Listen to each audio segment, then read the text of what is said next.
ነባራዊ ሁኔታን ሳናነብ የምንሰራው ፖሊሲ የምናመነጨው አመለካከትና ሀሳብ መዝለቅ ስለማይችል ከሁኔታዎች ጋር አብሮ የሚያድግ በእድገት ውስጥም ሳይንገዳገድ መቆም የሚችል ፓርቲ እንድንሆን ነባራዊ ሁኔታን ማንበብ ከሁላችን ይጠበቃል። በተለይም አመራሩ ዋና ስራው እሱ ነው የሚሆነው። የሚያድግ ህብረተሰብ፣ በለውጥ ውስጥ ያለ ህብረተሰብ የሚመራ ድርጅት ቀድሞ ማደግና ለውጡን መምራት፣ ለውጡን መግራት፣ ከለውጡ ፊት መቆም የሚያስችል ቁመና መፍጠር ይጠበቅበታል። ያን ለማድረግ ሀገራዊ፣ አህጉራዊ፣ ዓለም አቀፋዊ ሁኔታዎችን እያነፈነፈ እያነበበ እያወቀ ለውጥ መምራት የሚችል ቁመና መፍጠር ይኖርበታል። ያን ማድረግ ካልቻል በሆነ ወቅት ድል ማምጣት የምንችል በሌላ ጊዜ ግን የራሳችንን ድል መጠበቅ የማንችል እንሆናለን። በብዙ ሀገራት ያጋጠመውም ችግር ይህ ነው። እንግዲህ ከሪፎርሙ በፊት ከጥልቅ ተሃድሶ በፊት የነበረውን ሁኔታ በተወሰነ መለስ ብሎ መቃኘት ጠቃሚ ይሆናል። አንደኛው እንደ ስራ አስፈጻሚ ስንሰበሰብ ምን ልናመጣ እንችላለን? አሁን ያለው ሁኔታ መቀየር ይቻላል አይቻልም የሚለው ጉዳይ አሳሳቢና አስጨናቂ የነበረ ቢሆንም በተገናኘን ቁጥር ባለፈው የተነጋገርንበት ጉዳይ አልተሳካም፣ አልተሰራም፣ ከግብ አልደረሰም ከሚል ጊዜ ወሳጅ ንግግር ባሻገር በውጤት የታጀበ አልነበረም። በየጊዜው ስንገናኝ የባለፈው ውይይት የባለፈው አቅጣጫ በተሟላ መንገድ እዚህና እዚያ ስላልተተገበረ በሀገር ደረጃ ጭንቀት ተፈጥሯል። ህዝብ ለኛ ያለው አመኔታ ቀንሷል። እንደ መንግስት የምንታመን የምንለው የሚፈጸም አይደለም። በከፍተኛ ደረጃ ፍራቻ ነግሷል። አዲስ አበባ ተከባለች። ወጥቶ መግባት አይቻልም ብቻ ሳይሆን አንዳንድ ስራ አስፈጻሚዎች ደግሞ ልጆቻችን ለትምህርት ወጥተው መመለስ አልቻሉም እስከሚል ድረስ ጭንቀት የተሞላበት ፍራቻ የተሞላበት የማድረግ አቅማችን የተፈተነበት ጊዜ ነበር። እንደ ድርጅት እንደ መንግስት ብቻ ሳይሆን እንደ ህዝብ አብረን መቀጠላችን አጠራጣሪ የነበረበት ሁኔታ መዘንጋት የለበትም።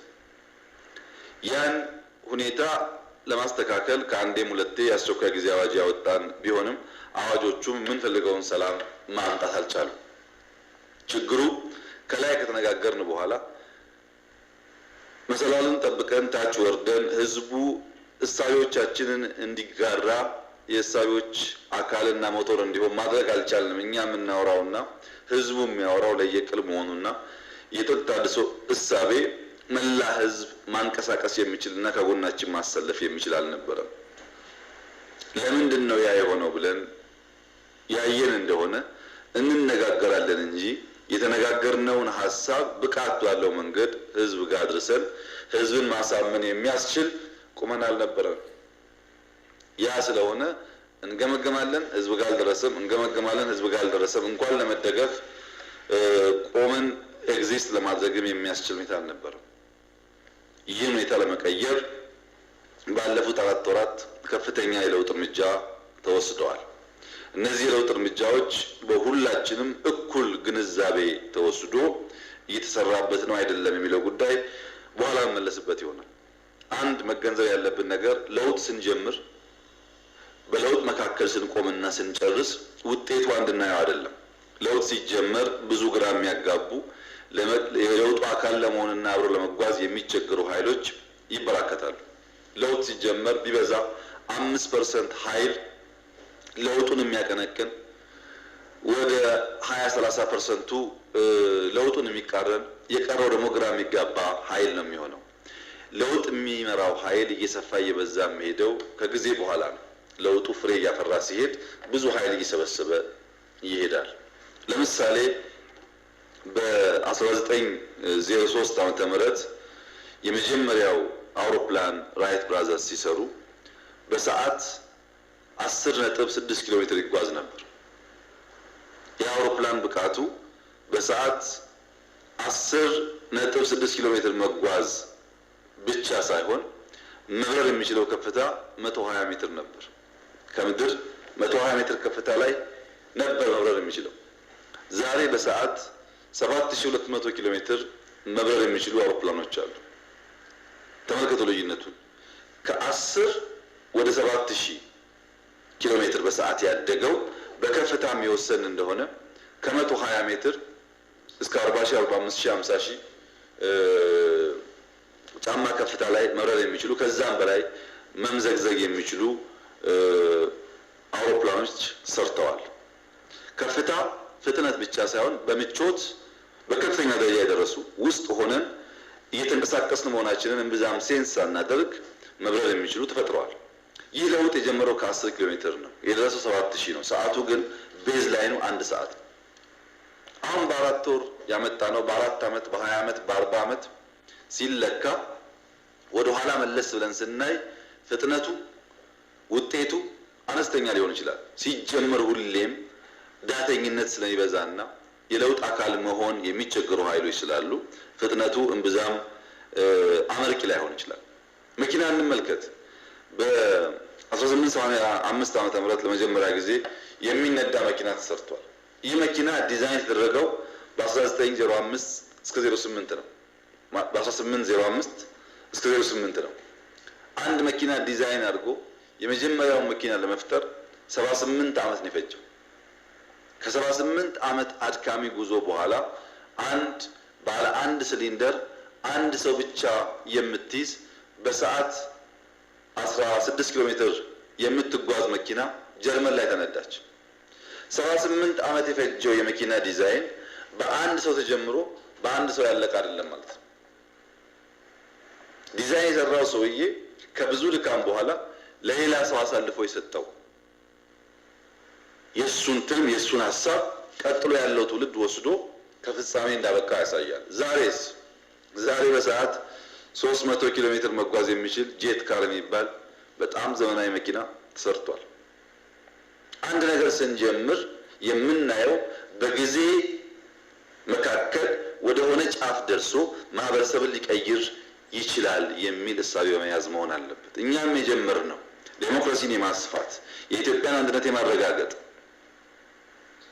በሐሳብ ልዕልና ስርዓት ፈጥረን የማስተዳደር ብቃት በጊዜ መካከል መሰረት እየያዘ ይሄዳል ብሎ ማሰብ ጥሩ ነው። ያ ሁላችሁም እንደምታውቁት በልማታዊ መንግስታት የሚመሩ ሀገራት ዘላቂ ውጤት ያመጡት ኢንስቲትዩሽን በመገንባት ነው። ጠንካራ ሐሳብ የሚያስፈጽም ኢንስቲትዩሽን በመገንባት ነው። እኛ ብቃት አልነበረንም። አብዛኛው የኛ ኢንስቲትዩሽን የሚታመንና በዚያ ልክ መፈጸም የሚችል ሆኖ አልተገነባም። አንዱ ትልቁ ድካማችን የተቋም ግንባታ። በሁሉም መስክ የገነባው ተቋም ወይም ይጠረጠራል ወይም የተሰጠው አይተገበርም። ያን መቀየር በእጅጉ ያስፈልጋል። ይህን ስንቀይር እየመራን ያለነው ለውጥ ህገ መንግስታዊ ጥላ ስር ያረፈ መሆኑንና ህገ መንግስታዊ ስርዓቱን የሚጠብቅና የሚያስጠብቅ ሲሆን የሚያሻሽልና የሚያደምቅ መሆኑን አለ የሚባል የሚዘነጋ መሆን የለበትም። ምክንያቱም የህገ መንግስቱ ዋነኛ ምሰሶ አንድ የፖለቲካና የኢኮኖሚ ማህበረሰብ መገንባት ነው። ያለ መገንባት ነው ጥረት እየተደረገ ያለው። ከፋፋይ የሆኑ ሀሳቦች አንደኛውን ጠልቶ አንደኛውን የመውደድ በግሩፕ ጥላቻ ላይ የተመሰረተን ሀሳብ ቀስ እያወረድን የሚከባበር የሚዋደድ አንዱ በመኖሩ ሌላው የማይጎዳ አይነት ኢትዮጵያን እና ማህበረሰቧን መገንባት የህገ መንግስቱ ዋነኛ ዓላማ የሆነውን ነው እያሳካን ያለ ነው። በግምገማችን እንደምታስታውሱት ፍጥነት ይጎለናል። ናዳው ሊወርድ ነው። ናዳው ከወረደ እንበላለን። ናዳው ሳይወርድ በፈጠነ ሩጫ ማሳካት አለብን ወይም ከመጣው አደጋ ማምለጥ ይገባናል የሚል ሀሳብ በስፋት ይነሳ ነበር ታድሶ ላይ። አሁን ያለው ፍጥነት ከናዳው አምልጦ እንደ ድርጅት እንደ መንግስት እንደ ሀገር የገጠመንን ፈተና ለመሻገር የሚያስችል መሆን አለበት። እንሩጥ ነው። ስንቱ ነው እየሮጠ ያለው? ስንቱ እየቆመ ነው የሚለውን ለእናንተ መተው አስፈላጊ ነው። ሁሉ ስራውን ቢሰራ ሁሉ በተሰጠው የስልጣን ልክ ባቀደው ልክ በተሰጠው ሀብት በሩጫ ስራውን ማከናወን ቢችል ስንደመር የሁላችን ስራ ትልቅ ሀገር መፍጠር ይችላል። አሁን ያለው ሁኔታ ጥቂቶች ሲሮጡ አብዛኛው ቁጭ ብሎ ምን ተናገሩ ምን ሰሩ እያለ የሚተች ከሆነ ናዳው ይውጠናል ብቻ ሳይሆን አንድ ቅርንጫፍ ላይ ተቀምጦ ሌላ ቅርንጫፍ ላይ ያለን ወንድሙን ለመጣል ግንድ እንደሚገዘግዝ ሰው ይመሰላል። ያ ግንድ የተቆረጠ እንደሆነ ቆራጩም ሊጠቃ የታሰበውም አብረው እንደሚወድቁቱ ቁጭ ብለን በመተቸት አቃቂር በማውጣት ጥፋታችንን ውድቀታችንን ከምናፋጥን በተቻለ አቅም አጋዥ የሆነ ሚና መጫወት ከሁላችን ይጠበቃል። ትልቁም ትንሹም ባለው አቅም ልክ ከሮጠ ያ ሲሰናሰልና ሲደመር የተሻለ ነገር ሊያመጣ እንደሚችል ስለሚታወቅ ለውጥ በባህሪው ያማል፣ ይጎረብጣል። ተለምዶን የሚሞግት የለመድነውን አሰራርና ባህል የሚፈታተን ስለሆነ በቀላሉ የሚወሰድ አይደለም። ነገር ግን በአብዮታዊ ዲሞክራሲ ፓርቲ ውስጥ የምንታገል ሰዎች ለውጥ የሚጎረብጥ መሆኑን ባህሪውን ብናቅም ያ ለውጥ ፍሬያማ እንዲሆን የበኩላችንን መስራት እንዳለብን ማሰቡ ጠቃሚና አስፈላጊ ይመስለኛል። እስካሁን ያለው ለውጥ አንደኛ ኢህአዴጋዊ ነው፣ ሁለተኛ ህገ መንግስታዊ ነው፣ ሶስተኛ ሰዋዊ ነው። ሶስቱንም ዓላማ የያዘ ያላንጠባጠበ ነው። ኢህአዴግ ያስቀመጠውን የኢትዮጵያ ህዝብ አንዱ አንዱን እየጠላ በገዛ ሀገራችን ህገ መንግስት የሰጠንን መብት አጥተን መንቀሳቀስ እና አንዱ ከአንዱ ስፍራ ሄዶ መስራት እየተሳነው ነው ያለውን ሀሳብ የሚያሟላ ፈጥነን ደሊቨር ማድረግ ባለመቻላችን ሁሉን ህዝብ ተጠቃሚ የሚያደርግ ኢኮኖሚ በመገንባት ህዝባችንን ማስደሰትና ህልሞቻችንን ማዝለቅ ማስቀጠል ተቸግረናል ያለውን ሀሳብም እንዲሁ የሚያሟላ ነው። ከህገ መንግስት አንጻር ቀደም ብዬ እንዳነሳሁት አንድ የፖለቲካና የኢኮኖሚ ማህበረሰብ ለመገንባት የሚሰራ ነው። ከሰውም አንጻር በርካታ ስንክሳር ነቅሶ ያወጣ ችግሮቻችንን ያሳየና እንደ ሰው እንደ ዜጋ አብረን ለመኖር ያለንን ፍላጎት ያመላከተ ነው። እንግዲህ ልዩነት የሚመስለው እየተንቀሳቀሰ ባለ መርከብ ውስጥ ምን ያህሉ ፈጥኖ መርከቧን ተሳፍሮ አብሮ ይጓዛል፣ ምን ያህሉ የመርከቧን ጉዞ መከተል አቅቶት ይወድቃል። ሁላችን መገንዘብ ያለብን በዚህ ለውጥ ሁኔታ ውስጥ መርከቧን ተሽቀዳድሞ መከተል ያልቻለ የትኛውም ኃይል ይቀራል። መርከቧ ግን ጉዞዋን አታቋርጥም። ለማይቆም ጉዞ ቆሞ የሚሄድ መርከብ መተቸት ሳይሆን በፈጠነ እርምጃ መርከቧን ይዞ አብሮ መጓዝ ያስፈልጋል። ለውጥ ማቆም አይቻልም። ናቹራል ነው። ሕፃን ይወለዳል፣ ያድጋል፣ ያረጃል። ይህንን ሂደት መግታት አይቻልም። ከገታንም ተፈጥሮን እንቃረናለን ማለት ነው። በፓርቲ በሀገር በማህበረሰብ ፍላጎት ያለ ለውጥ ማቆም አይቻልም። ለውጡን ቶሎ አንብቦ መከተልና አብሮ መጓዝ ግን እንደ ግለሰብም እንደ ቡድንም የሚጠቅመን ይሆናል። በዛ ሳይ ማየት ጠቃሚ ይሆናል። ባለፉት 4 ወራት የነበረው ሁኔታ በ3 አዋጅ ተከፍለን ብናይ ምንድነው ያስገኘልን ድል የሚለውን እናንተም በደንብ የምትገነዘቡት አውቃችሁ ብትሰሩበትም ጠቃሚ የሚሆነው አንደኛው ፖለቲካዊና ዲፕሎማሲያዊ ድሎች ናቸው። በመላ ሀገሪቱ ይስተዋል የነበረው ብጥብጥ፣ ተስፋ መቁረጥ፣ ጥላቻ በከፍተኛ ደረጃ ቀንሷል። አሁን ኢትዮጵያን በሚያክል ትልቅ ሀገር የትም ቦታ ግጭት የለም፣ የትም ቦታ ሰው አይሞትም የሚል ከንቱ ነገር ማንሳት አይቻልም። ለውጥ እየጀመርን ስለሆነ እዚህም እዚያም በተለያየ ምክንያት የሚነሱ ግጭቶች፣ ግድያዎች አሉ። እንደ ባለፈው ግን አዲስ አበባ ተከባ መውጫ መግቢያ አጥተን የሚባል ሰቀቀን ውስጥ የለንም። ኢህአዴግ የትኛውም ጫፍ ሄዶ መስራት የሚያስችል ቁመና ላይ ነው ያለው። የሚቀረን ነገር እንደተጠበቀ ሆኖ ለንጽጽር የሚቀርብ ግን አይደለም። ይህ ለምን ሆነ ያላችሁ እንደሆነ ከፖለቲካ አንጻር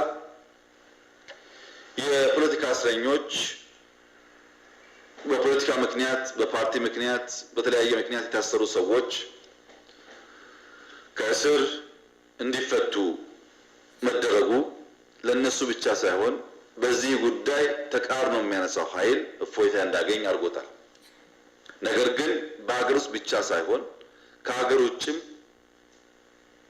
በጎረቤት ሀገራት ታስረው የነበሩ ኢትዮጵያውያን በነበረው ዲፕሎማሲ ግንኙነት እንዲፈቱ መደረጉ ለዜጎች የሰጠነውን ክብርና ኢትዮጵያውያን ከመሳቀቅ ከመፍራት ከመሸማቀቅ ወጥተው መንግስት አለን ድርጅት አለን ብሎ እንዲያስቡ አንድ እድል የከፈተ ነው። እዚህ ጋር መገንዘብ የሚገባን ነገር የእስረኛ አያያዛችን እስረኞች የሚከሰሱበትና የሚታሰሩበት መንገድ ከአንድ አብዮታዊ ዲሞክራሲያዊ ድርጅት የሚጠበቅ አልነበረም። ብዙ አሳፋሪ፣ ብዙ አሰቃቂ ነገሮች ይደረጋሉ። ይሄን ያደረጉ ግለሰቦች ናቸው። በድርጊት እውቅና በሕገ መንግስቱ ጥላ ስር ሁላችን ገብቶን ሳይሆን ቁጥጥር ባለመኖሩና ሁሉን አውቀን ስለማንመራ በዜጎች ላይ ያጋጥም የነበረው አደጋ አስከፊ ነው። አንድ ኤግዛምፕል ለማንሳት በምርመራ ቦታ መርማሪዎች፣ ፖሊሶች ወንድ ታስሮ አፉን እንዲከፍት አድርገው ሽንት ይሸኑበት ነበር። በዚህ ደረጃ የሚያዋርድ የምርመራ ስርዓት ኢህአዴግ አስቦም አልሞም አያውቅም። ይህን በመሸፈን በመደበቅ ሳይሆን እንደዚህ አይነት አሳፋሪ ድርጊቶች ነቅሶ በማውጣት በማስተካከል ብቻ የምንሻገረው። መደበቅ አይቻልም። የምናደርገው ማንኛውም ነገር ጊዜ ጠብቆ ይወጣል። ይሄ እዚህ ነው። በግብጽ፣ በጅቡቲ፣ በሱዳን በተለያዩ ቦታ የነበሩ ደግሞ ዜጎቻችን 40 ዲግሪ 45 ዲግሪ ሙቀት ያለው ከፍተኛ ሙቀት አንደርግራውንድ ታስረው የነበሩ ናቸው የተፈቱት።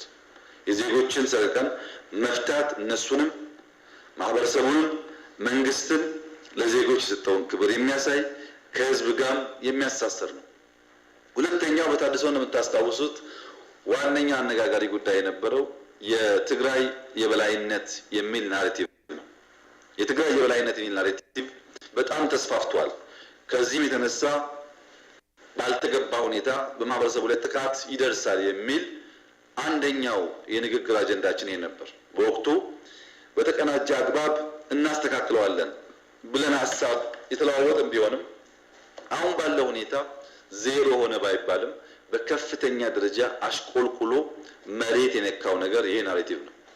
ዛሬ የትግራይ የበላይነት አለ የሚል ናሬቲቭ ኢትዮጵያ ውስጥ ብዙ ቦታ የለውም። ይህ ነገር ተመልሶ እንዳይወጣ፣ ይህ ነገርም ደግሞ ሞቶ ዝም እንዳይባልና ፈሪዞ ዳግም በእንደዚህ አይነት ኔሚንግ አንድ ግሩፕ አንድ ቡድን ጥቃት እንዳይደርስበት ምን ትምህርት ወስደን እንስራበት የሚለው ቀጣይ ስራ የሚፈልግ ቢሆንም ያን የነበረው አሳሳቢ ጉዳይ ግን ዛሬ ቦታውን ለቋል ማለት ይቻላል። ይህ በታድሶ ጊዜ በእጅጉ አሳሳቢ ጉዳይ ነበር። ጉዳዩን ወደ ሰላም ከፍ ብናደርገው የኢትዮጵያና ኤርትራ የጸብ ሁኔታ አለመግባባት ሁኔታ የዛሬ 5 ወር 6 ወር ምን ሆኖ ሊፈታ እንደሚችል ሐሳብ አልነበረም።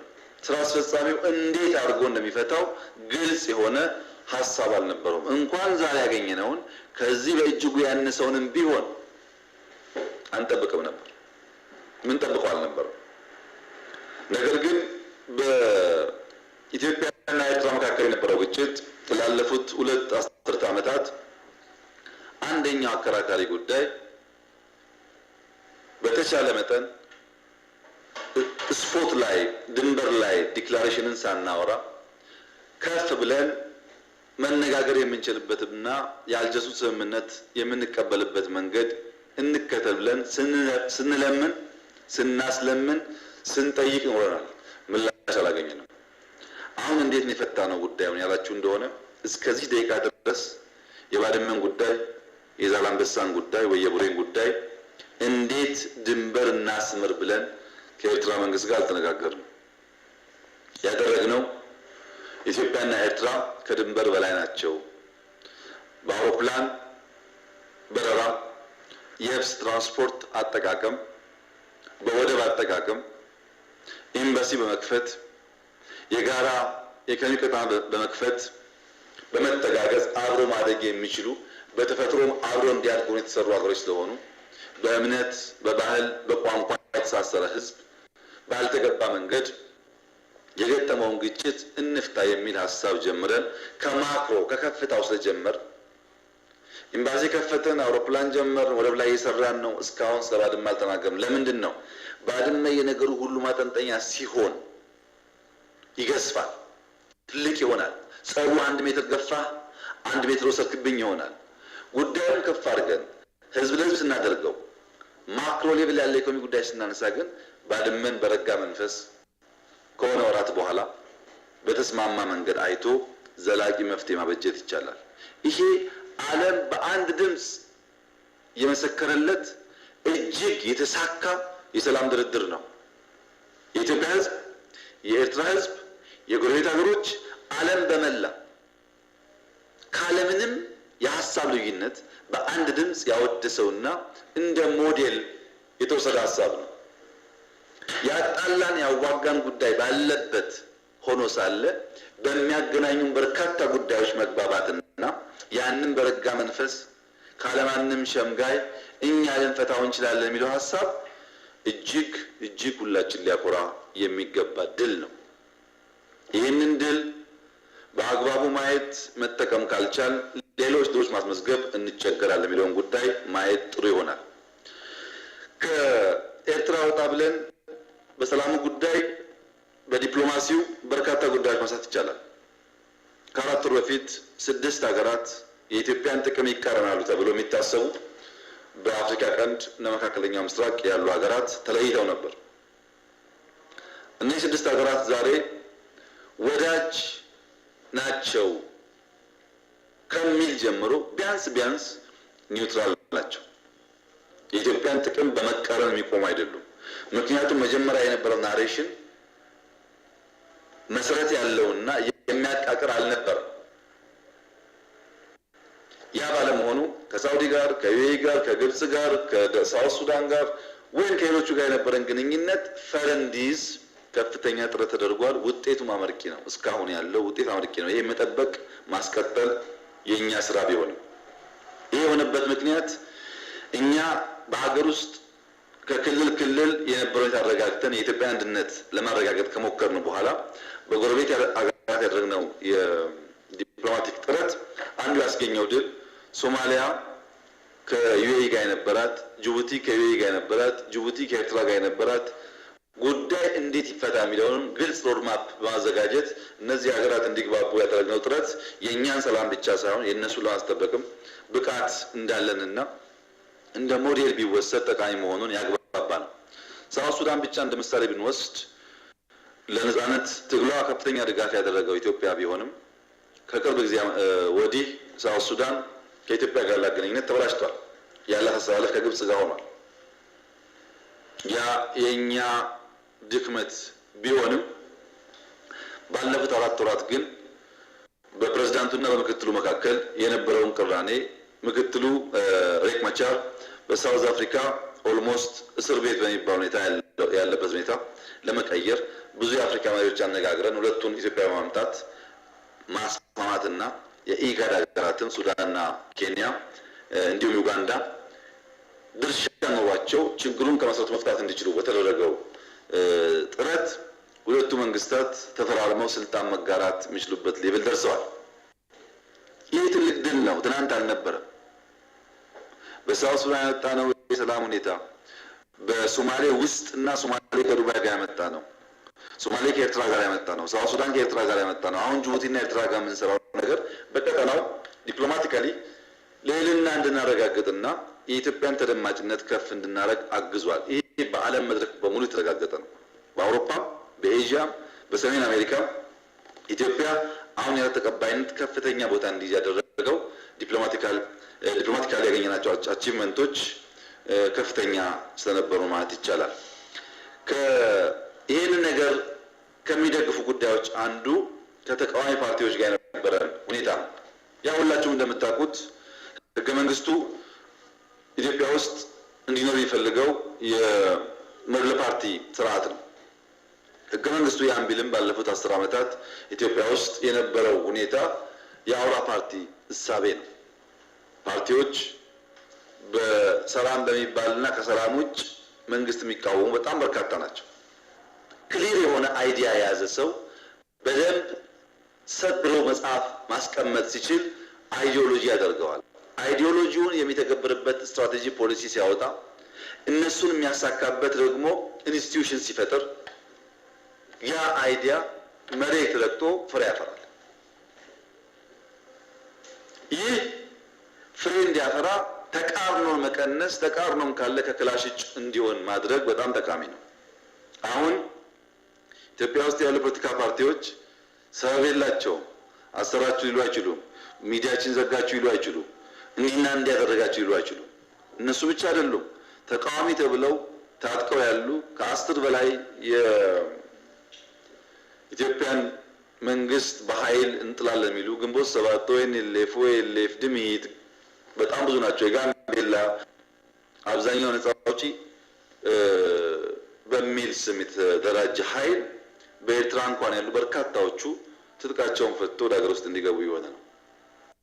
ኢትዮጵያ የገዛ ወገኖቿ ጋር ስልጣን ለመያዝ እየተጋደለች በትጥቅ እየተፋለመች ስልጣን ማቆየትም ሆነ ስልጣን መቀማት ኋላ ቀር ብቻ ሳይሆን የሰው ሕይወት የሚቀጥፍ ሀብት የሚያወድ ጊዜ የሚበላና ከልማት ሳቢያችን የሚያዞር ስለሆነ ሙሉ ጊዜና ጉልበታችንን አቅም በፈቀደ መጠን ወደ ልማት ማድረግ እንድንችል ያለ ጉልበታችን ደምረን አሳስበን ሁሉም ኃይል በሰላማዊ መንገድ በሐሳብ ልዕልና ብቻ ሊወዳደር የሚችልበት መንገድ መፍጠር ነው። ይሄ ከፍተኛ ስኬት ያመጣ ነው ብቻ ሳይሆን የማናስበው ነው። ባለፉት 4 ወራት ወይም 5-6 ወራት እንኳን ኤርትራ ያሉ ተቃዋሚዎች ፈተው ይገባሉ ይቅርና ኢትዮጵያ ውስጥ ያሉ በእስር የነበሩ ፓርቲዎች የተፈቱ ፓርቲዎች ከኢህአዴግ ጋር ቁጭ ብሎ ይነጋገራሉ የሚል ህልም አልነበረንም። ባላንጣዎች፣ ጠላቶች አተያያችን እንደዛ ስለነበር አሁን ግን ዛሬ የታጠቁ በሙሉ በሰላማዊ መንገድ እንታገል ማለታቸው የተቃዋሚውና የኤርትራ የቀጣው ተደምሮ ምንም ስራ ሳንሰራ ኢትዮጵያ እንደ ሀገር ያላት የቦንድ ቫልዩ በከፍተኛ ደረጃ ከፍ ብሏል። ለኢትዮጵያ ማበደር፣ ለኢትዮጵያ መርዳት፣ ኢትዮጵያን በስማረግ የሚፈልገው ኃይል ሰፍቷል። ወደ ሰላም ጎዳና ገብታለች የሚለው ዓለም በሙሉ የሚመሰክረው ጉዳይ ስለሆነ ዲያስፖራን ብንመለከት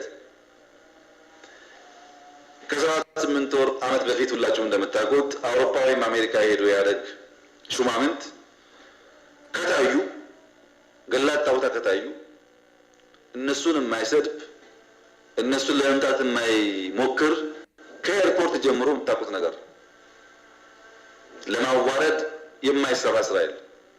ባለስልጣናት ወደ አሜሪካና አውሮፓ መሄድ ይፈራሉ ወይም ከሄዱ ይደበቃሉ። በግልጽ ወጥቶ መሄድ የሚችሉበት እድል አልነበረም። አሁን አይደለም ያለው፣ ግንቡ ፈርሷል።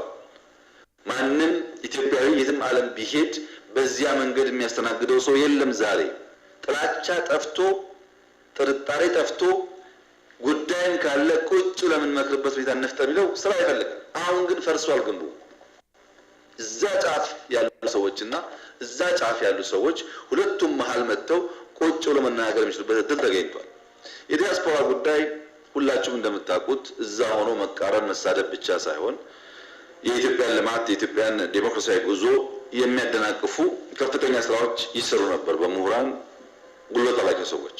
እነዚህ ሁሉ ዛሬ ከዚያ ወጥተው ብር አገዘን የኢትዮጵያን ልማት እናፋጥን እያሉ ነው። ትልቅ እድል ነው፣ መጠቀም ይኖርብናል ይህን ጉዳይ። ዲያስፖራና ኢህአዴግ ዲያስፖራና ኢትዮጵያ ብቻ ደግሞ አይደለም። እዚያው ዲያስፖራ ራሱ በፖለቲካ ሀሳቤ በብሔር በእምነት ምክንያት የተለያየ ጫፍ ይቆማል። እዚህ ያለው ክፍፍል እዛም የሀገር ውስጥ ኦርቶዶክስ የውጭ ኦርቶዶክስ የምናምን ኦርቶዶክስ የሚባል አለ፣ ፕሮቴስታንት እንደዛ አለ፣ ሙስሊም እንደዛ አለ። እምነት ተቋም ውስጥ ነው ይሄ። በፖለቲካ ሀሳቤም የእነንትና ሰፈር የእነንትና ሰፈር የሚባል አለ። ኢትዮጵያውያን እዚህ ብቻ ሳይሆን እዚያም አብሮ መቆም የማይችሉ በችግር በደስታ አብረው የማይቆሙ ነበሩ። እንደው ዜሮ ሆነ እንኳን ባይባል በከፍተኛ ሁኔታ ያ ነገር ተሰብሯል። አሁን ያለው ሁኔታ መንግስት 6 ወር ካለበት ቁመና ጋር በፍጹም ሊወዳደር አይችልም። በከፍተኛ ደረጃ ተሻሽሏል። ሌላው ቀርቶ በዓለም አቀፍ ደረጃ የሰብአዊ መብት ተሟጋች ተቋማት ኢትዮጵያን ሲከሱ ሲሰልቡ የነበሩ አሁን ቋንቋቸውን ቀይረዋል። ዓለም ላይ የትኛውም ዩኤን ኤጀንሲ ከኢትዮጵያ ጋር አብረን እንስራ ይላል እንጂ ኢትዮጵያ በጥፋት መንገድ ላይ ነች ብሎ አያስብም። ዛሬ በሂውማን ካፒታል ቻምፒዮን እንድናደርግ ኢትዮጵያን ጠይቀዋል። በሰላም ጉዳይ ቻምፒዮን እንድናደርግ ኢትዮጵያን ጠይቀዋል። ኢትዮጵያ በዩኤን ኤጀንሲ ውስጥ ሚናዋን እንዲጎላ ጥያቄ የቀረበ እንጂ ፋይዳ የለሽምና የአንቺን ጉዳይ አልፈታሽም የምትባል አገር አይደለችም። ዛሬ ይህን እድል ማስፋትና መጠቀም በእጅጉ ያስፈልጋል። ብዙዎች በነጻነት ወደ ሀገራቸው እንዲገቡ በሀገር ውስጥ የነጻነት ስሜት እንዲሰማቸው የመሰላቸው እንዲናገሩ፣ የተዘጉ ሚዲያዎች እንዲከፈቱ ኢትዮጵያ ውስጥ በብሎገር የሚባሉና በዌብሳይት የሚሰሩ ሚዲያዎች በጣም ብዙ ቁጥር ያላቸው ናቸው እንዲከፈቱ የሆነው። ማንም ሀሳቡን ይገልጻል። አንዳንዱ ደግሞ አደራጅቶ ሲያሰድብ ይውላል። ያም ሁሉ አለ ዛሬ። የሆነ ሆኖ ነፃነቱና ይህን ያለበት መንገድ በኢህአደግ እና በኢህአደግ አጋር ድርጊቶች ውስጥ የነበረውን ጥላቻና የነበረውን ጥርጣሬ በተወሰነ ደረጃ መስመር አስይዟል። ያም ሆኖ በመካከላቸው ያለው ጥርጣሬ ምን ደረጃ ነው ያለው የሚባለው ያ ሁሉም ለውጥ በምታውቁት ምክንያት በአንዴ ስለማይገዛ እንደ ግል እንደ ቡድን ለውጥ ያልተቀበሉ ለውጡ ገና የሰክስ ሰዎች አሉ። በሂደት እየተቀበሉ በሂደት እየተደመሩ ይሄዳሉ የሚል እምነት ነው ያለኝ። ያ ካልሆነ ይጎዳሉ። ለውጥ አይቆምም። የሶሳይቲ ሙቭመንት አይቆምም። የተሳፈረ የተሻገረ ይሄዳል፣ ያልተሻገረ ተቆርጦ ይቀራል። ተቆርጦ ላለመቅረት ያለው ምርጫ ቆም ብሎ ማሰብና ለውጡን መከተል፣ ምናልባት የለውጡ ፍጥነት የለውጡ አቅጣጫ አካሄድ ላይ ጉዳይ ካለን ቀርቦ በመምከር ማስተካከል የተሻለ ውጤታማ ያደርጋል። አብዛኛው ሰው ካለማወቅ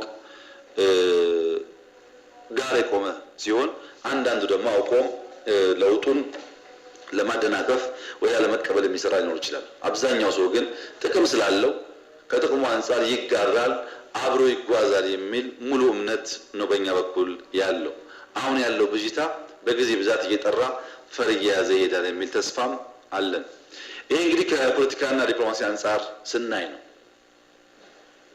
በዚህ በጣም በርካታ ጉዳይ ላነሳ እችላለሁ። አሁን ለጊዜ ብዬ ማላንሳቸው ግን በጣም በርካታ አቺቭመንት በርካታ ድሎች አሉ፣ ሁላችንም አውቀን ልንሰራባቸው የሚገቡ። በማህበራዊ መስክስ ማህበራዊ መስክ ላይ የኦርቶዶክስ ተዋህዶ ቤተክርስቲያን ላለፉት 20 ምናምን ዓመታት ተከፍላ ነበር። ኦርቶዶክስ ትልቅ ተቋም ነው። ብዙ ሚሊዮን ህዝብ ያለው ነው። ብዙ ተከታይ ያለው ነው። ጥንታዊ ነው። እሴት ያለው ትውፊት ያለው ዶግማ ያለው ስርዓት ያለው ተቋም ነው። ተከፈለ ለሁለት። ተከፈለ ማለት ህዝብን ከፈለ ማለት ነው። እሳቤን ከፈለ ማለት ነው። ያን ወደ አንድ ለማምጣት ባለፉት 4 ወራት የነበረው የተደረገው ጥረት እጅግ ስኬታማ በሆነ መንገድ ተሳክቷል። ይህ ማንም ሰው ሊክደው የሚችለው ጉዳይ አይደለም። ሁለተኛ ሙስሊም ነው።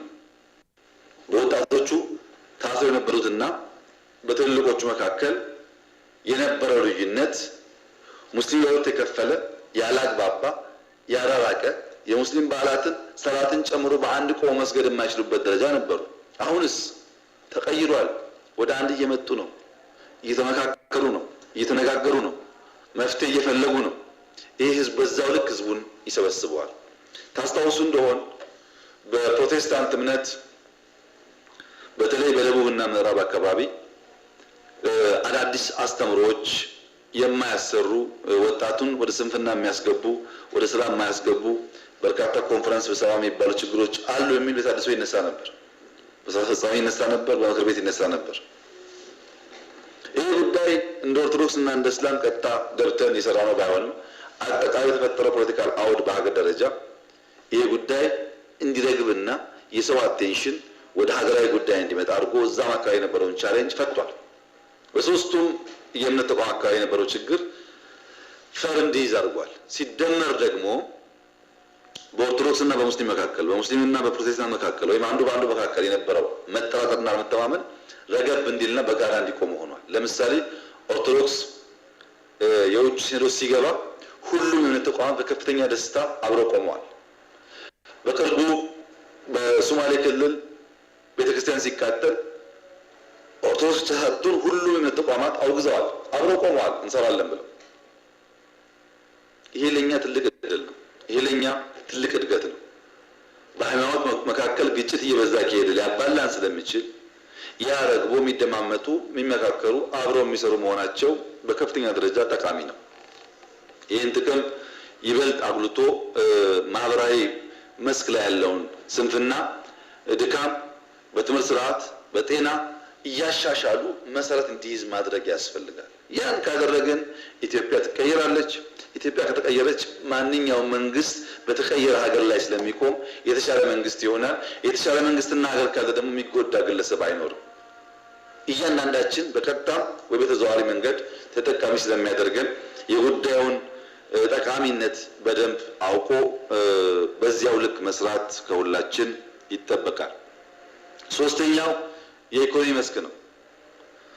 በኢኮኖሚ መስክ በተፈጠረው የሰላም እጦት እና ለመረጋጋት ሲያሻቅብ የነበረው የዋጋ ግሽበት በተወሰነ ደረጃም ቢሆን ባለፉት 1 እና 2 ወራት ዝቅ ማለት ጀምሯል። ወደ ምንፈልገው ደረጃ አልመጣም፣ ግን ዝቅ እያለ ነው። የዋጋ ግሽበት ግጭቱ ቢቀጥል ኖሮ በከፍተኛ ደረጃ አድጎ የሀገር ኢኮኖሚ ሊጎዳ ይችል የነበረ ነው። ነገር ግን ቆሟል፣ እየቀነሰ ነው፣ እንደሚቀንስም ይጠበቃል። ከኢኮኖሚያችን አንቆ የቆየው አንድ ጉዳይ የውጭ ምንዛሬ ጉዳይ ነው። እንግዲህ ውጭ ምንዛሬ እጥረት ለማስተንፈስ ቅድም ካነሳኋቸው ሀገራት በቢሊዮን ዶላር የሚቆጠር ሀብት ዲፖዚት አስገብተን የሀገር የሀርድ ከረንሲ የውጭ ምንዛሬ ችግር ባላንስ እንዲይዝ ተደርጓል። ይህም የ4 ወር ድል ነው። ከውጭ በርካታ ተስፋዎች እየመጡ ነው። ወርልድ ባንክ ለሪፎርሙ ከፍተኛ የሆነ ሀብት ሊሰጠን አብረን እየሰራ እንገኛለን። በሚቀጥሉት 2 እና 3 ወራት ከፍ ያለ ገንዘብ እናስገባለን። የአውሮፓ ሀገራት እንግሊዝ፣ ጀርመን፣ ፈረንሳይ እና ስዊድን ማገዝ ወስነው እየሰሩ ነው። በተለይ እንግሊዝ ባለፈው 2 ሳምንት ከነበረው ድጋፍ በተጨማሪ 130 ሚሊዮን ገደማ ፓውንድ አግዛለች። በተለይ የወርልድ ባንክ ድጋፍ ደግሞ ቀጥታ የበጀት ድጋፍ ስለሆነ ለፈለግነው ዓላማ ስለምናውል የውጭ ምንዛሬ ጉዳይ ብቻ ሳይሆን ሌሎች የልማት ስራዎቻችን ለማገዝ በጣም ከፍተኛ እድል የሚፈጠር ነው። ለዚህ ፕሮጀክት ተብሎ ሳይሆን በጌታችን በመደገፍ የሚታይ ስለሆነ ይህ የጀመርነውን ጉዞ ለማሳለጥ በከፍተኛ ደረጃ አጋዥ ነው። አጋዥ ሆኖም ያገለግላል። በኢትዮጵያም የብላክ ማርኬት የጥቁር ገበያን ጉዳይ ሁላችሁም እንደምታስታውሱት 10 ብር ገደማ ልዩነት ነበረው። በባንክ የሚስተናገደውና በጥቁር ገበያ ያለው ከ9 እስከ 10 ብር ልዩነት ነበረው። አሁን በጣም ተቀራርቧል።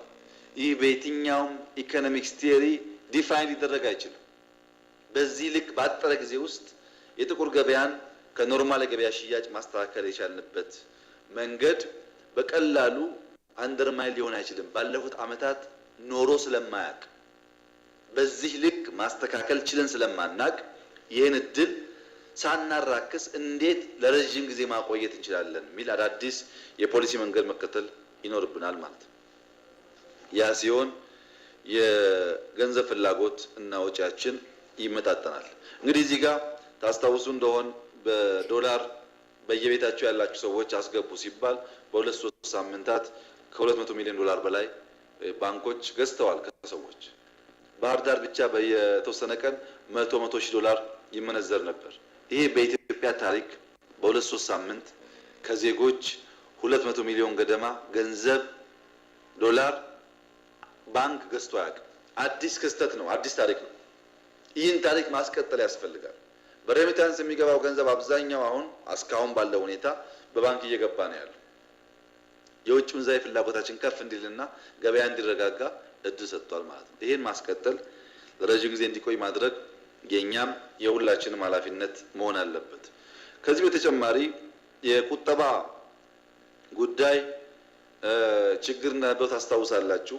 በምንፈልገው ልክ ቁጠባ ማሳደግ አልቻልንም ብለን ያ ወደ ኢኮኖሚ የሚረጨው ሀብት ኢኮኖሚ ከሚሸከመው በላይ ሲሆን የዋጋ ግሽበት ብቻ ሳይሆን በትክክል ሊመራ የሚችል ፖሊሲን እንዳይመራ ያደርጋል። ሀብት የት እንዳለ ስለማይታወቅ ግለሰቦች በየቤታቸው ባንክ ከፍተው በርካታ የኢትዮጵያ ገንዘብ አስቀምጠዋል የሚል እምነት ነበረን። ጥያቄ አቅርበናል። እንግዲህ ብታምኑም ባታምኑም ባለፉት 2 ወራት ወደ ባንኮች የገባው ገንዘብ መጠን በብር ብቻ ከ5 ቢሊዮን ብር በላይ ነው። ገበያው ከሚሸከመው በላይ በግለሰቦች እጅ የነበረ። ይህ በጣም ትልቅ ሀብት ነው።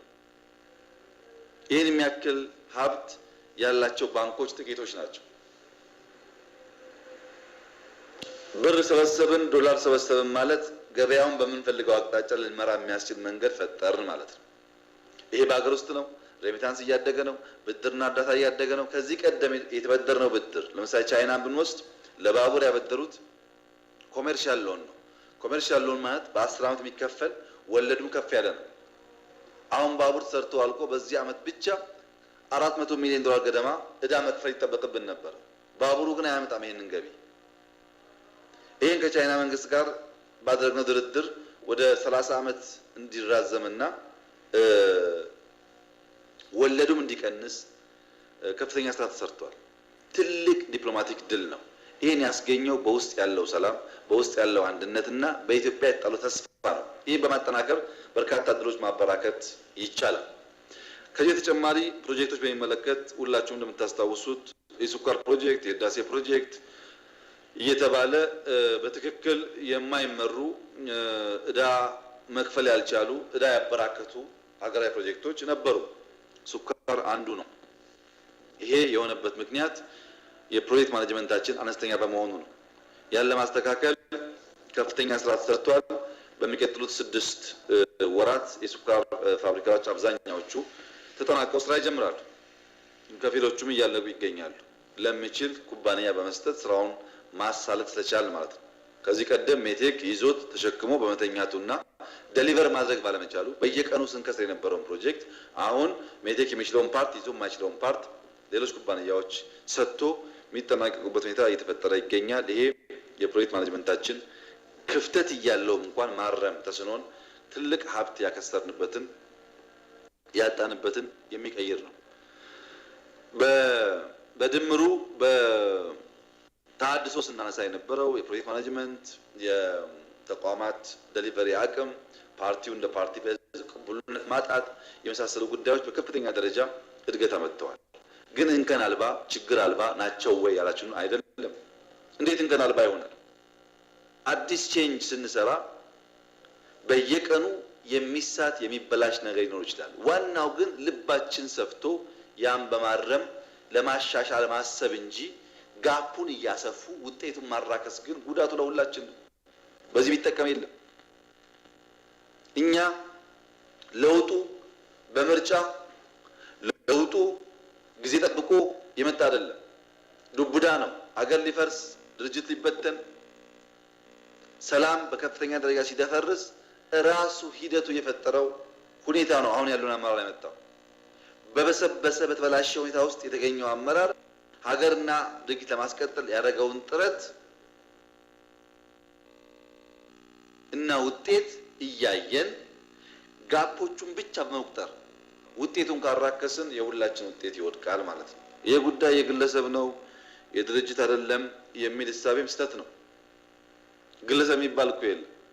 ሁላችን ድርጊት ያሳደገን ድርጊት ስመራ ይኖር በድርጊት ውስጥ ያደግን ሰዎች ስለሆን እያንዳንዱ ሀሳባችን የሚመነጨው ከዚሁ የድርጊት እሳቤና አጠቃላይ ማህበረሰቡ ከፈጠረው እድገት ጋር የሚያያዝ ስለሆነ ስራውም የተሰራው እውነት ለመናገር አብዛኛው የከፍተኛ አመራር በከፍተኛ ርብርብ ያደረገው ነው። ጥቂቶች ያደረጉት ሳይሆን አብዛኛው በከፍተኛ ጥረት ተሰራው። ጥቂቶች ደግሞ አኩርፎ የተኙበት እስኪነቁ የምንጠብቅበት ነው። የተኙ የሉም ማለት አይደለም። የማይረባረቡ የሉም ማለት አይደለም። አሉ። ግን አብዛኛው በስራ አስፈጻሚ ደረጃ ስናይ 80% በዚህ ሁኔታ ውስጥ በከፍተኛ ደረጃ ጥረት እያደረገ ያለ መሆኑን ግንዛቤ መውሰድ ጠቃሚ ይሆናል። እንግዲህ ሁሉ ድል ሁሉ ሰክሰስ ሌላ ሳይዱ ፌዴሬቲ ነው፣ ውድቀት ነው። እያንዳንዱ ውጤት የራሱ ቻሌንጅ አለ። ያን ቻሌንጅ ቀድሞ አንብቦ አጥንቶ ደግሞ መፍታት ከሁላችን የሚጠበቅ ይሆናል። ሳንሰራ የምንጠይቅ ሳይሆን ሰርተን የምናርም የምናግዝ ብንሆን ጥሩ ይሆናል። ሌላው ከእስር ጋር ተያይዞ በይቅርታ ስም ተፈቱ፣ በይቅርታ ስም ወንጀለኞች የተባለው እንግዲህ ቀደም ብዬ እንዳነሳሁት የኛ የፍትህ ስርዓት በጣም ከፍተኛ ችግር ያለበት ወንጀለኛን በአግባቡ የሚለይ እና እርምጃ የሚወስድ ያልነበረ ከወሰደም በኋላ በህገ መንግስቱ አግባብ የሚመረመር ሳይሆን ከፍተኛ ሰብአዊ ቀውስ ያስከተለና ሰብአዊነትን የጣሰ እርምጃ የታየበት ሁኔታ ነበር። ያን ለመፍታት ባለፉት ጊዜያት ያደረግነው ሎ ኢንፎርስመንት ኤጀንሲስ መከላከያ፣ ፖሊስ፣ ደህንነት የሚባሉ ተቋማት በሪፎርም ውስጥ እንዲገቡ በስልጠና ሰነድ ዝግጅት በውይይት እንዲጠናከሩ ከፍተኛ ስራ ተሰርቷል። ይህ በመሰራቱ ባለፈው 2 ወር ብቻ 2000 ገደማ ሽጉጥ አንድ ጥይት ሳንተኩስ ማንንም ሳይሰማ መያዝ ተችሏል። ባለፉት 2 ዓመታት አልቻልንም ይሄን፣ ወይም 5 ዓመታት አልቻልንም ይሄን። አሁን ተከትለን ኮሽ ሳይል መያዝ የሚያስችል ብቃት ተፈጥሯል። ዶላር በሚመለከት ከፍተኛ ዶላር በህገ ወጦች እጅ የነበረ ኮሽ ሳይል ተከትለን መያዝ ችለናል። ይሄ ሎ ኢንፎርስመንት ኤጀንሲስ የማድረግ አቅማቸው እያደገ መሆኑን ያሳያል። ብቁ ያለቀ ሳይሆን ፕሮግረስ መኖሩን ያሳያል። በቴሌ ፍራውድ ከ2 ኩንታል በላይ ሲም ካርድ አግኝተናል። በተወሰነ ቤት አሳሰርተን ማለት ነው። በነበረው ሰርቪላንስ በነበረው ጥናት ከ2 ኩንታል በላይ ሲም ካርድ ያገኘንባቸውና ፍራውድ እንዲቀንስ የሰራንባቸው መንገዶች ከውስጥም ከውጭም በተደራጁ ኃይሎች ስለሚሰራ ምዝበራው ከፍተኛ ነው። ዝም ብለው አፍሶ ማሰርግን አይቻልም። እያጠኑ በመረጃ በእውቀት በጥናት ሲሆን ደግሞ ውጤቱ በዛው ልክ ያደገ ይሆናል። ያ እንዲሆን ቀጣይ ልንሰራቸው የሚገቡ በርካታ ስራዎች ያሉ ቢሆንም ጸረ ሙስና ትግሉን በሚመለከት በጥናትና በእውቀት ላይ እየተመሰረተ ከተሰራ በተለይም አቲቲዩድ ላይ ካተኮር ሊጠፋ ይችላል። ማገልገልን ክብር አድርጎ የሚያስብ መሪና ትውልድ መፍጠር ይቻላል ብለን በስፋት ይሄንበትና ውጤቱን በዚያው ልክ የሚታይ ይሆናል። ይሄ እንግዲህ በትምህርት ፖሊሲያችን አንዱ የምናሻሽለው ጉዳይ ግብረ ገብነት ነው። እዛ ውስጥ ሌብነት ዲክላይን እያደረገ ይሄድና ሎ ኢንፎርስመንት ኤጀንሲ ካፓሲቲያቸው እያደገ አደረጃጀቱ እያደገ አቋማቸው እያደገ ሲሄድ በዛው ልክ ወንጀል የመከላከልና ሙስናን የማጥፋት አቅማቸው ደግሞ ይጎለብታል። በዚያ ሂሳብ እየተሰራ መሆኑን ማሰብ ጥሩ ይሆናል። እንግዲህ የህግ የበላይነት በሚመለከት እዚህም እዚያም ኢሹ ይነሳል። አንድ መንግስት ከህዝብ ጋር ያለው ኮንትራት ሶሻል ኮንትራት የዜጋንና የግሩፕን መብት ማስከበር ያም ማድረግ ካልቻለ መንግስት መሆኑ ይቀራል። ሶሻል ኮንትራቱ እኛ መንግስትንን ህግ አለ በህግ አግባብ እናስተዳድራለን ስናበቃ ህግ የጣሰ ሰዎች የሚጎዱበት አግባብ እንዳይፈጠር የጀመርነው ሪፎርም በማፋጠን ህዝብ በማሳተፍ መፍትሄ ማምጣት ከሁላችን የሚጠበቅ ይሆናል። ይህ እንዲሆን ሶሻል ሚዲያ ክፍት ሲደረግ ነፃ ሲደረግ እያመጣ ያለው ዳሜጅ አንዳንዱም ሆን ብሎ በተደራጀ መንገድ ለውጡን ለመቃረን ከውስጥም ጭምር በመታገዝ የሚሰሩ ኃይሎች እንዳሉ መረጃዎች እያገኘን ነው። እነሱን የተሟላ መረጃ ስናገኝ መስመር እያስያዘን እንሄዳለን ማለት ነው። አሁን ባለው መንገድ በሄት ስፒች እና ከፋፋይ በሆነ መንገድ የሚሄዱ ኃይሎች እንዲቀጥሉ አይደረግም። ህግን ተከትሎ ማስተካከያዎች ይደረጋሉ። በጥቅሉ ሲታይ ባለፈው 4 ወር በሁሉም መስክ የዲሞክራሲ አውድን በማስፋት የሀገር ሰላም በማረጋገጥ ኢንስቲትዩሽን በመቀየር ኢኮኖሚ በማረጋጋትና የልማት መንገድ በማስቀጠል ህዝቡ ቅቡልነት ያለው መንግስት እንዲኖረው በማድረግ ለሚቀጥለው ምርጫ በቂ ዝግጅት በማድረግ ከፍተኛ ስራዎች ተሰርተዋል። እነዚህን ስራዎች ድክመቶቻቸውን ቀንሰን አርመን ሳንንጠባጠብ ሁላችን ተደምረን ተጋግዘን እንደ ሀገር የምናልግበት መንገድ ለመፍጠር ደግሞ ተጨማሪ ጥረት ያስፈልጋል። እዚህና እዚያ የሚታዩ ክፍተቶችን ደግሞ በሂደት እያረምን ለመሄድ እንሞክራለን። የመካከለኛ አመራር እንዲገነዘብ የምፈልገው አንድ ቁልፍ ነገር ሁላችሁም እንደምታውቁት ቻይና በሚቀጥለው ሲዝን ኤኬሌና ኤኬሌ ሊመጡ ስለሚችሉ ብሎ እያዘጋጀ እያለማመደ ነው መሪ የሚያወጣው። እኛ እንደዛ አይደለንም። መሪ የማውጣት ልምድ የለንም። የማብቀል ልምድ የለንም። የማሳደግ ልምድ የለንም። በዚህ ምክንያት የተፈጠሩ ሁኔታዎች ካሉ ለግለሰቦች የምንተው ሳይሆን የኛ አጠቃላይ የተቋማዊ ድክመት ነው። አመራር ሳናዘጋጅ ዱብዳ ስለሚሆን በእርግጥ የመጣው ውጤት እና ለውጥ በዝግጅት የመጣ ሊመስል ይችላል። አይደለም። ኢህአዴግ አዘጋጅቶ መርቶ ገርቶ ደግፎ አላመጣም። ድንገት የሆነ ነገር ስለሆነ ችግር እንኳን ቢኖር እንደ ድርጊት ለመቀጠል እንደ ሀገር ለመቀጠል እንደ ህዝብ ለመቀጠል እድል ካገኘን የቀረውን ደግሞ እያረምን መሄድ ያስፈልጋል ብሎ ማሰብ ጥሩ ነው። ፐርፌክት የሆነ ነገር መጠበቅ ተገቢ አይደለም። ምክንያቱም ፐርፌክት ዝግጅት አልነበረንም። የተዘጋጀንበት መንገድ ፐርፌክት ሳይሆን ውጤቱ ፐርፌክት መሆን አይችልም። የተገኘው አመርቂ ድል ደግሞ መራከስ የለበትም። የኛ ነው የኛን ድል አራክሰን ከየት እናመጣለን ድል? ላለፉት ዓመታት ልናገኝ ያልቻልናቸውን ትላልቅ ጉዳይ ካገኘን በኋላ እነሱን ማራከስ ተገቢ አይደለም ብሎ ማሰብ ጥሩ ነው። ከእናንተ የሚጠበቀው በተቻለ መጠን ቼንጁን ለውጡን ኦውን ማድረግ ነው። እያንዳንዷን ለውጥ ኦውን አድርጋችሁ ራሳችሁን ሻርፕን እያደረጋችሁ ከለውጡ ጋር በመጓዝ ኢህአዴግን ማስቀጠል፣ ኢትዮጵያን ማስቀጠል፣ የህዝቦቿን ሰላም ማረጋገጥ ከሁላችን ይጠበቃል። ስንሰራ ጥፋት ካለ እያረምን ውጤት ማበጀት ማሻሻል ይቻላል። ሳንሰራ ተቀምጠን ከምንቆዝም ማለት ነው። ተቀምጦ የሚቆዝም ለውጥ አያመጣም። ምክንያቱም ውሃን ተመልከቱ። ውሃን ውሃ ያደረገው ጉዞ ነው። ውሃ የቆመለት የረጋለት ይሸታል። የቆመ ውሃ ከለሩ ይቀየራል፣ ሽታው ይቀየራል፣ ለመጠጥ አይውልም። ውሃ ግን በጉዞ ውስጥ ከድንጋዩም ከግድግዳውም ከእንጨቱም እየተጋጨ ውሃ መሆኑ ይቀጥላል። ቼንጅ ስንጓዝበት ስንሰራበት ውጤት ያመጣል። ውጤቱ ግጭት ይኖረዋል፣ ከድንጋይ ጋር፣ ከተራራ ጋር፣ ከእንጨት ጋር። ግን ለውጥ አይገታም። በመቆም በመቀመጥ ብቻ አቃቂር በማውጣት ለውጡን ማሳለጥ ስለማይቻል የለውጡ አካል ነን። ባቡሩን ተሳፍረን በመሄድ በጋራ እቺን ሀገር ይህን ታላቅ ህዝብ አንድ አድርገን ማስቀጠል የሚያስችል ብቃት እንፍጠር። ያን ለማድረግ ደግሞ እናንተ ውስጥ ሰፊ ኃይል እንዳለ ሙሉ እምነት አለኝ። በሚቀጥለው ጉባኤ አዳዲስ አመራሮች ወጥተው ሰፊ ኃይል ወጥተው ኢህአዴግ ተጠናክሮ በሚቀጥለው ምርጫ ትልቅ ቁመና እንደሚይዝ ሙሉ እምነት አለኝ። ለውጡ ጅምር ነው። ጅምሩ ይሳለጣል፣ ይጠናከራል፣ መሰረት ይይዛል። ኢትዮጵያም ትቀየራለች፣ ኢህአዴግም ጠንክሮ ይወጣል። ይህ እንዲሆን በጋራ በአንድ ልብ እንስራ። የተበላሸ ነገር ካለም በይቅርታ ልብ እና በፍቅር ልብ ለመሰብሰብ እናስብ። በዘር በሃይማኖት በሆነ ግሩፕ ስም ባሉባልታ በወሬ የምንከፋፈል ከሆነ ተያይዘን እንጠፋለን።